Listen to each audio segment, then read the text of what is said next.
नमस्कार मु सुदेशना आज आम सहित जोग देइछन्ती जने सफल चासी अभिराम गमांग गजपति ओडिसा रु से अंगुर चाष करंती चलंतु तांको सहित आमे कथावार्ता करिबा।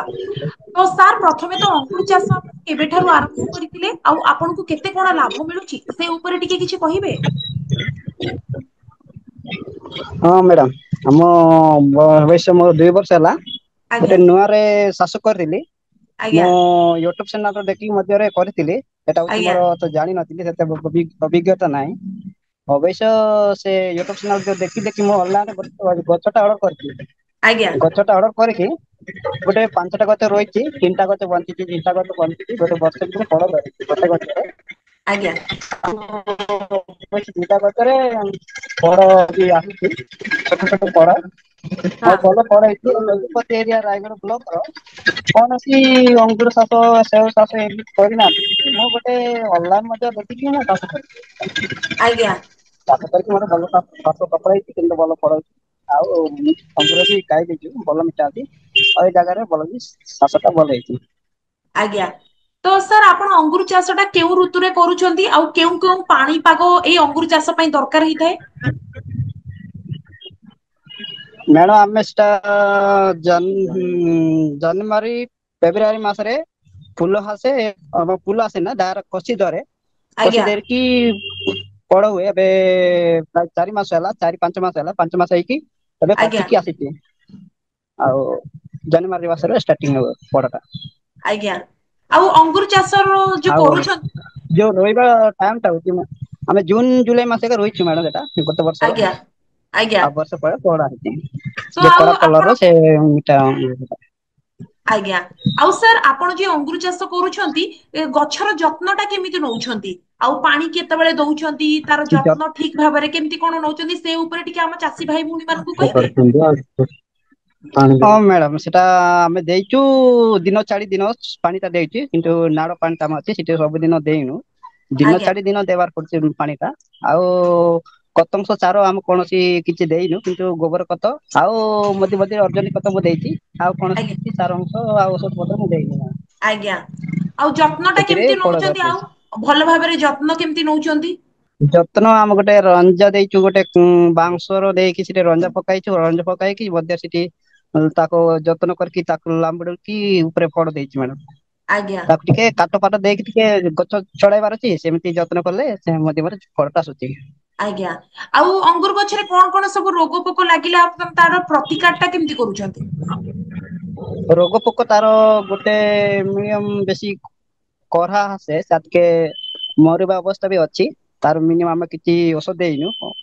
ମାତ୍ର ମଝି ମଝିରେ ମୁଁ ଗୋଟେ ଦେଇଥିଲି ସାପ ବୋଲି ଗୋଟେ ମେଡିସିନ ଥିଲା ତା ହରମୋନ ଦେଇକି ମତେ ସ୍ପ୍ରେ କଲା ତାର କଣ ହେଲା ସବୁ ପତ୍ର ଯାକ ଜଡିଗଲା ଜଡି କରିକି କିଛି ମାଧ୍ୟମରେ ଆମେ ଜାଣିବାକୁ ପଡିବ ଯେ ସେ ସ୍ଥାନରେ ଟିକେ ଗଛ ମଧ୍ୟ ପୁରା ମରିବାକୁ ଯାଉଥିବ କିନ୍ତୁ ମରୁବ ନାହିଁ ସେ ଯେତିକି ସବୁ ଗଛ ଡାଳ ପୁରା ନଷ୍ଟ ହେବ ନଷ୍ଟ ହେଇକି ବର୍ଷା ବା ଟିକେ ପାଣି ଦେଲେ ତାର ନୂଆ ନୂଆ ପତ୍ର ଖହଣି ଥାଏ ଖହଣିକି ଫଳ ଆସେ।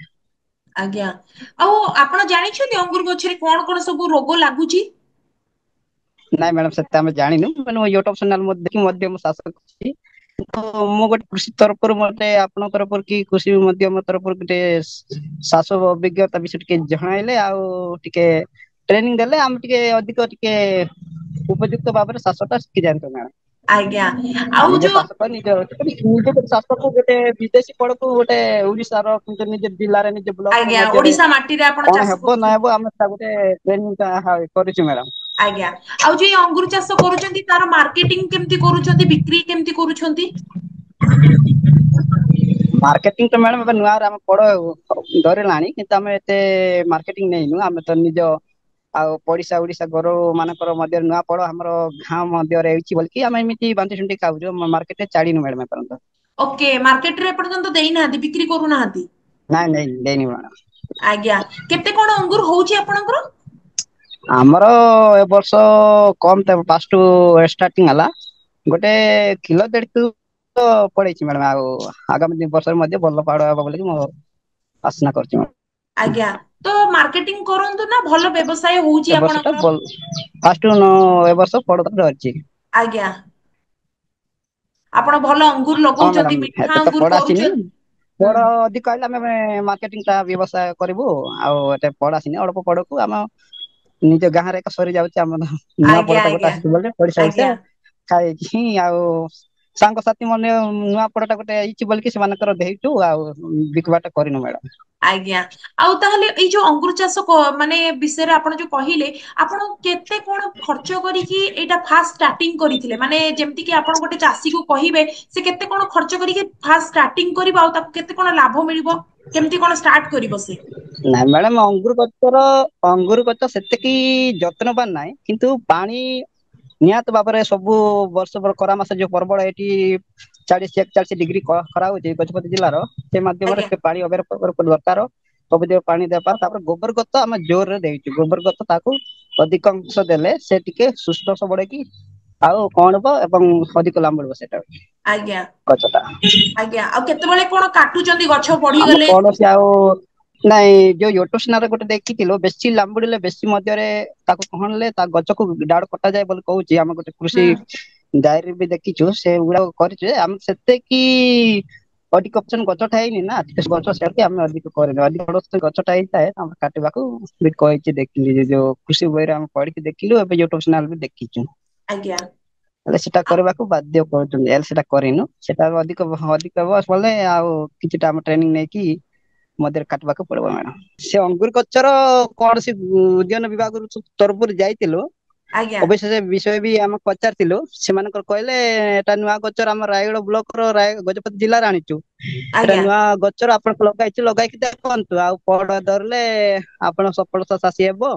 ଯଦି ପଇଡ ନ ଧରିଲେ ଆମେ କହିପାରୁେ ସେଟାକୁ ଲଗେଇକି ଆପଣ ପଇଡ କେମିତି କରାଇବେ, କେମିତି କରାଇବେ ସେଟା ଦେଖନ୍ତୁ ବୋଲି କହିଲେ। ଆଉ କୌଣସି ଚାଷ ବିଷୟରେ କିଛି କହିନାହାନ୍ତି, କେମିତି ଯତ୍ନ କରିବା କିଛି କହିନାହାନ୍ତି।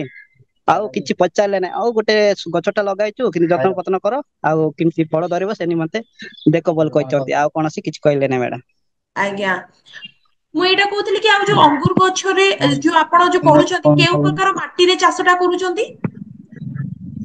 ଏଇଟା ହଉଛି ଆମର ବାଲି ମାଟି, ବାଲିଆ ମାଟି ଆଉ କଳା ମାଟି ଏଠାରେ ରହୁଛି। ଆଉ ବେଶୀ ରଙ୍ଗିଆ ମାଟି ବି ଟିକେ ଟିକେ ମିଶିକି ସବୁ ମିକ୍ସିଂ ମାଟି ଟା ଅଛି। ଆଉ ଏଇ ସ୍ଥାନ ତ ସମତଳ ଟିକେ ପାହାଡ ଅଞ୍ଚଳ ଟା ଯାକ, କିନ୍ତୁ ଭଲ ଟିକେ ମାଟି ଟା ବି କୋଉ ଜାଗା ଅନୁସାରେ ଭଲ ମାଟି କୋଉଠି ହଉଛି, ଗୋଟେ ଭଲ ମାଟି ନାହିଁ। ଆମ ଗୋଟେ ଯୋଉ ଜାଗା ରହୁଛି ସେଟା ଗୋଟେ ଏକରାଟି ଜାଗାରେ ଟିକେ ବାଲି ମାଟି ହେଇଛି ମ୍ୟାଡାମ। ଆପଣ ଚାହିଁଲେ କୃଷି ବିଜ୍ଞାନ କେନ୍ଦ୍ର ସହିତ ଯୋଗାଯୋଗ କରିକି ଆପଣ ତାଙ୍କର ସହାୟତା ସୁବିଧା ନେଇପାରିବେ, ତାଙ୍କଠୁ କିଛିଟା ଜିନିଷ ଶିଖିକି ଆହୁରି ଆଗକୁ ବି ବଢି ପାରିବେ। ହଁ ମ୍ୟାଡ଼ାମ। ଥ୍ୟାଙ୍କ ୟୁ ସାର୍, ନମସ୍କାର। ଆପଣ ଆପଣଙ୍କ ମୂଲ୍ୟବାନ ନମସ୍କାର ମ୍ୟାଡ଼ାମ, ନମସ୍କାର।